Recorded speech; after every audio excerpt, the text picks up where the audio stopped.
Last night was a board of directors meeting. Recorded over 20 minutes trying to explain how I'm going to stay in the moment with them. First time after my session with the board ended, but only because they refused to give me the paperwork in writing under my door, which they usually do, because they know I don't check the email. They know I have a hard time with technology. They're the first people that learned about my diagnosis because they had to know because of the safety issues that the residents also shared with me, and why I validated what they said and made the decision to go for the board to make positive changes. So the best part is when triggers go up, you go into a place where it's the hardest, and the hardest is politics because of this bozo. Coercion is a part of rape culture. For a long time, getting out of my house was more motivated to say hello to the dog. And I explained this to someone who had a dog who was interested in advocacy and said, you can meet my dog if I get your phone number. And I started popping, boom, boom, boom, boom. Like, you're using your dog as a way, knowing that for many years, I was not interested in speaking to people. Let me revise that. It wasn't fear of speaking to people. It was fear of any sort of social interaction, and I would get the same response, which was, oh my God, you're amazing. You're awesome. Let's hang out. Let's do something. I love what you're doing. I want to know more. And then realizing it's not real. That's what this person taught me, because we spent 40 minutes and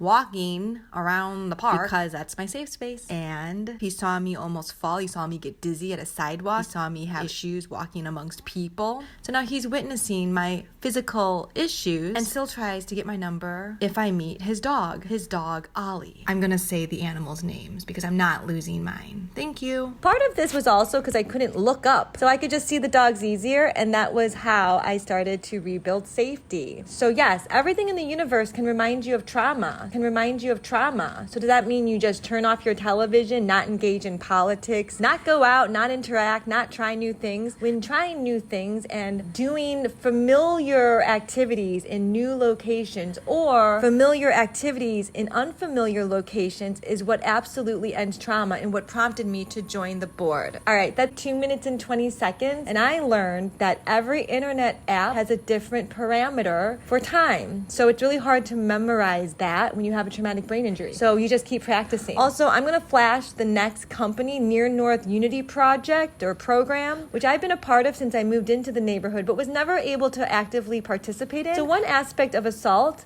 and not teaching, as my students' rights were continuously violated, and why I found myself in federal court, now exposed to another area of society that absolutely takes advantage of the most at-risk and vulnerable population, which I'm going to now add to homeless, adults and children living with disability, depending on the range of disability, of course, specifically cognitive, functional, independent learning. That's not a thing.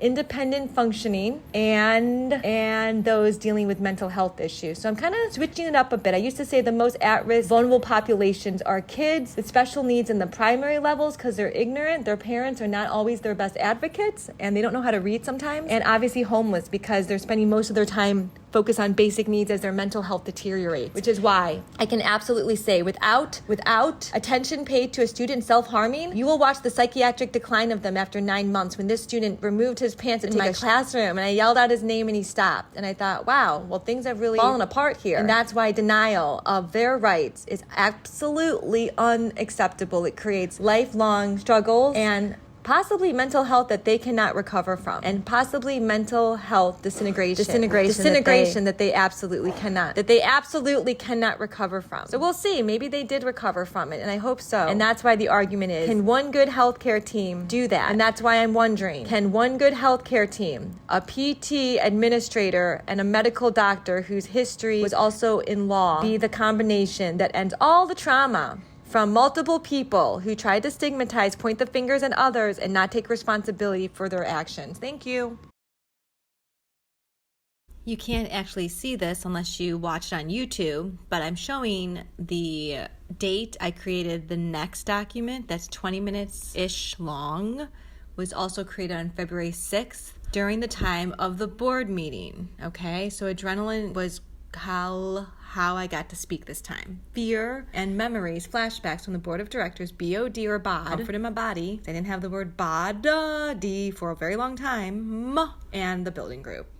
The one thing that ends trauma is getting it out. And then once you get it out, you're able to actually talk without fear. So what you're going to hear next is fear. This is why it's so difficult for people to explain and why we encourage people to keep talking, keep describing the triggers. At least that's what I learned in CBT, DBT, brought to you by Northwestern Memorial Hospital. I'm going to now explain how once you get it out, you go again, you do a second go. So this is my second go. One, I am recording this during the board of directors meeting for February 6th. I just got my numbers back, so it's a little less stressful. It's way less stressful. And being exposed to their numbers is supposed to be helping my traumatic brain injury, but because there's no verification of what they said to some things, and it took forever for them to do the things that would allow me to be able to do a good job as a board of director based on a disability, which they knew about in July 2020 when I joined, because I had to share it with them because they weren't quite getting that the safety factor, which was packages being stolen. Residents are complaining about lots of stuff like, why are they not getting responses from the property manager? And that's why I was pushing those, because those questions were on replay. Why are questions on replay? Well, because of somebody using that to explain why they behave a certain way. When you know a person's weakness or their triggers and you purposely re-trigger it, that's pretty scary. That means that they're using information that they know about you to achieve something. And in this case, it was to, quote, avoid questions. Now I hear myself not just answering questions that were brought to me by residents before I joined the board, residents while I was on the board, but also answering or asking questions that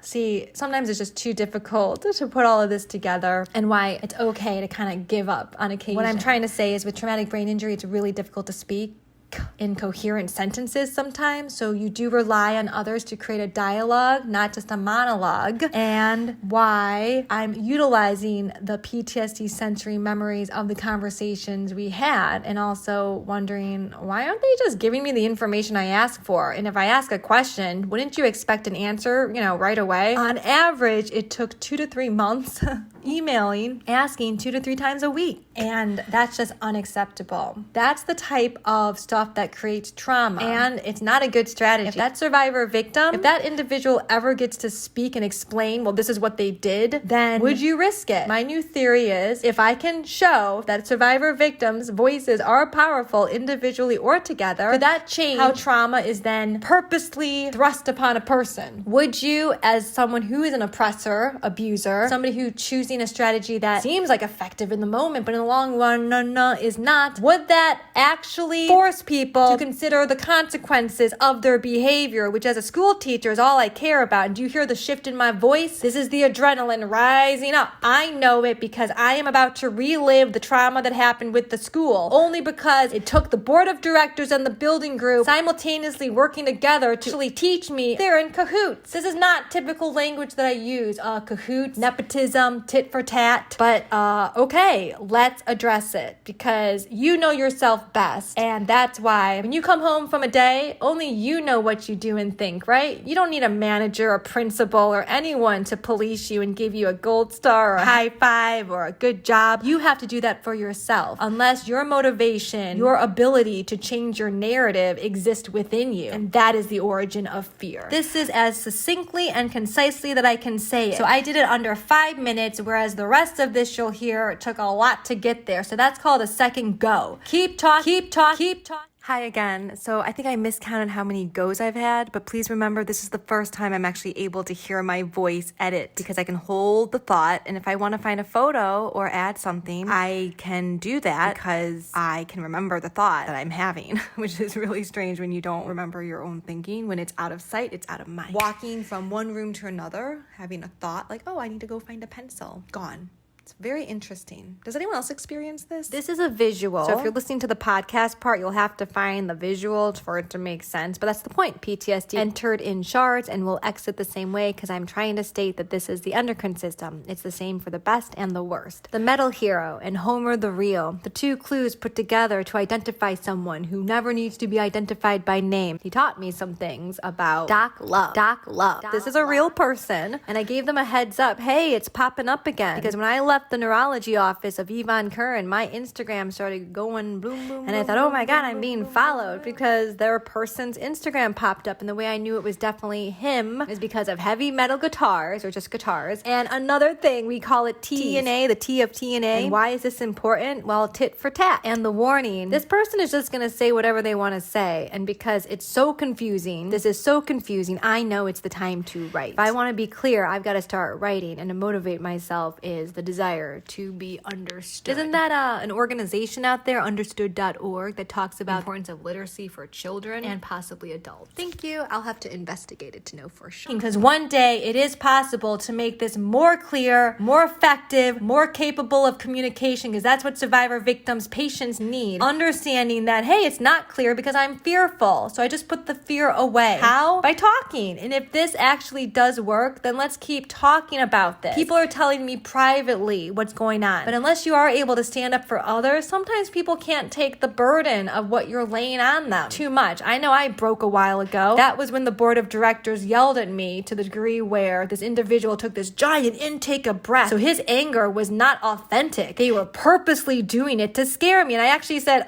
did anyone just hear that? Please make them stop yelling. This is absolutely ridiculous. And if my voice just went up, it's to go over their voices. This isn't even 1/3 of the volume. So those people in that meeting, can you stand up for others? And because they did not over and over, this is bystander abuse, this is bystander abuse. It's the same feeling like when I was stabbed in front of multiple adults who did nothing, including a security guard. And because that's the same feeling as the physical pain of being stabbed in front of people who did nothing, can we start to emphasize the abuse of mental abuse is far worse, because it is invisible scars. We talk about this all the time, about stigma, the invisible scars of people suffering mentally. So here it is, out there, 2-dimensional, made 3D. So there's no confusion. I made it sensory. So you can hear it, you can see it, and maybe if you're human, you can feel it. Or you're thinking, oh my strategies have to get tighter to push harder against this person. Does anyone know the fable about the sun and the wind trying to remove the coat of the person trying to go from one place to another? So they're walking across a field and the wind says, I'm going to blow and blow and blow and blow the person's coat off. That's how I'm going to get them to remove their coat. Forceful, but that person grabs their jacket and holds it closer around them, and they're stronger than the wind. But the sun says, I'm just going to use the gentle rays of my warmth to remove that coat. And that happens. So my theory is love way outweighs the ripple effects of trauma. It makes you feel better. I can prove it with YouTube. If you watch something where humans are doing nice things to others, and we watch all these cat videos and animal videos, doesn't that give you a good sensation more than the sensation of all the violent stuff that's out there? Well, I did not say that very clearly. I think you get what I'm trying to say.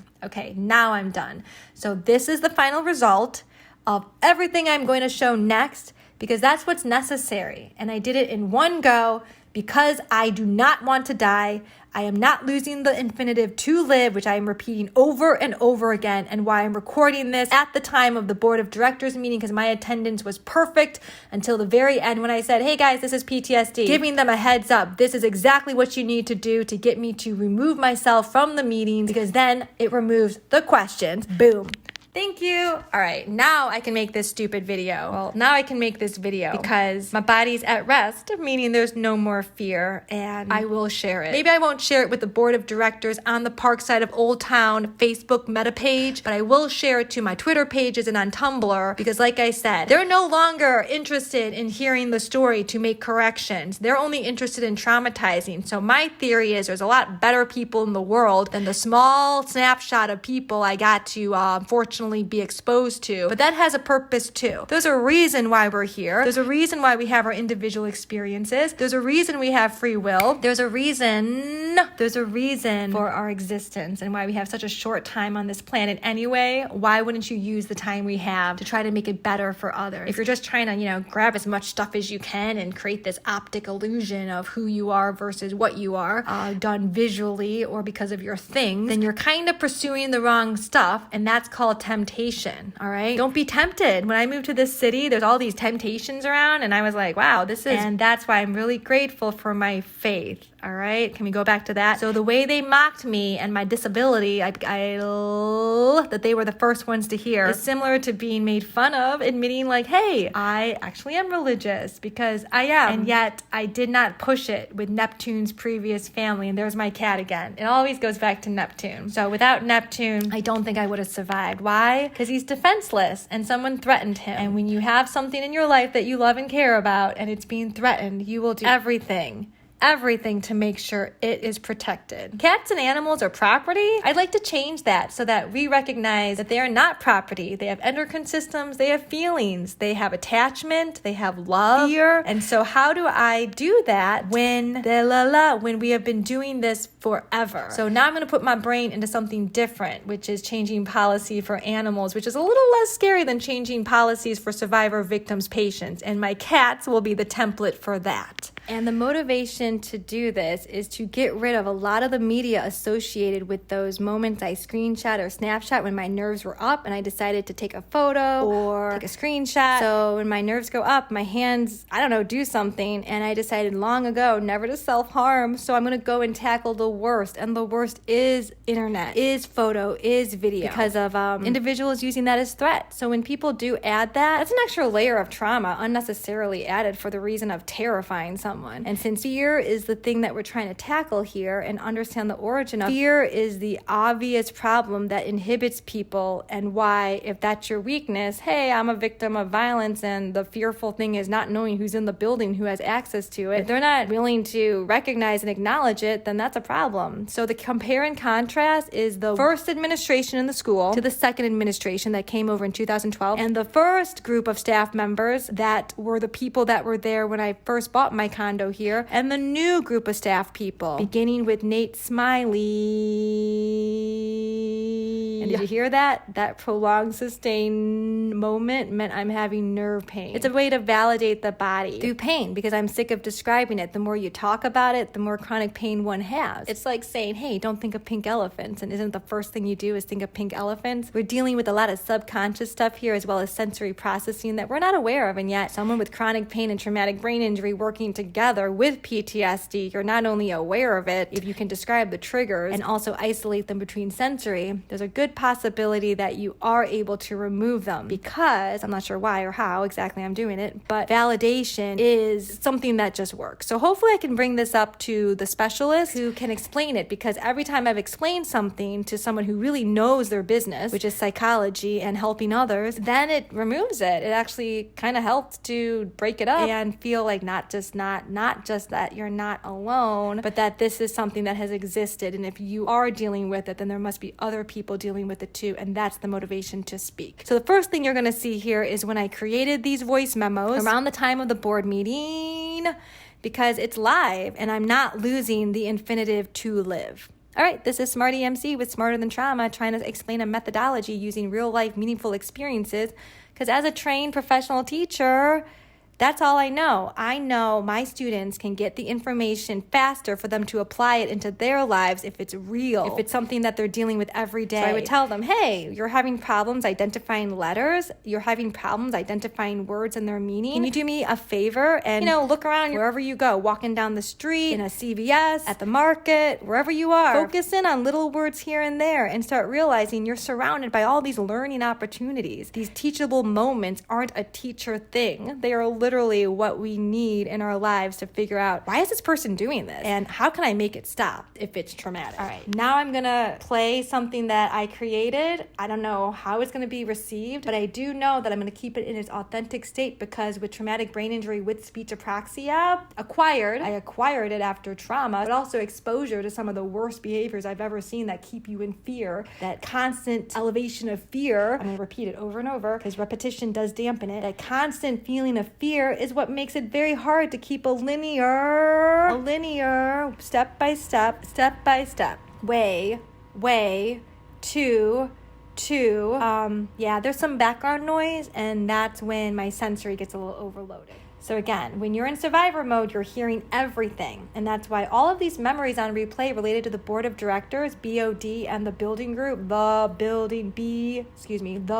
TBD GBG is okay, now it's getting really noisy. It's absolutely my right to ask questions and get verifiable proof of what you're telling me, because I don't believe you. That's why when Nate Smiley said 17 properties in writing and then answered me three in the meeting, I was scared to ask that question, but I needed to know. And I told the board of directors, hey, he's lying. Just like I told that person after session 1, he's a liar. Here's the information you know to move forward. And this is the response. That will be in lessons, sessions, and confession. And that's it. I'm just dropping the seed so that I can remember what I'm doing next, because not only is sharing this story terrifying, but it's reminiscent of the system and how it's truly designed for those in power. And people in power like to stay in power because they can make the rules. And if they know somebody who's saying, hey, enough's enough, I need to really understand this, and you're kind of purposely creating more trauma for me, the intention is to stop questioning. And in the next thing you're going to hear, if you can catch that, if you're listening closely, you'll understand the moment that I realized the shock of PTSD. Oh, that's what this is about. And all of a sudden, in hindsight, 2020, everything goes click, click, click, click, click, click. Oh, that makes sense now. And when you realize the truth of it all, there is true horror. I'm not exaggerating. That's shock. And Rhoda, please remember, before PTSD was called post-traumatic stress disorder, a little too wordy. It was called shell shock, battle fatigue, and shock and awe. Here's a correction. Shock and awe is not what they used to call PTSD, but it is a military strategy based on the use of overwhelming power and spectacular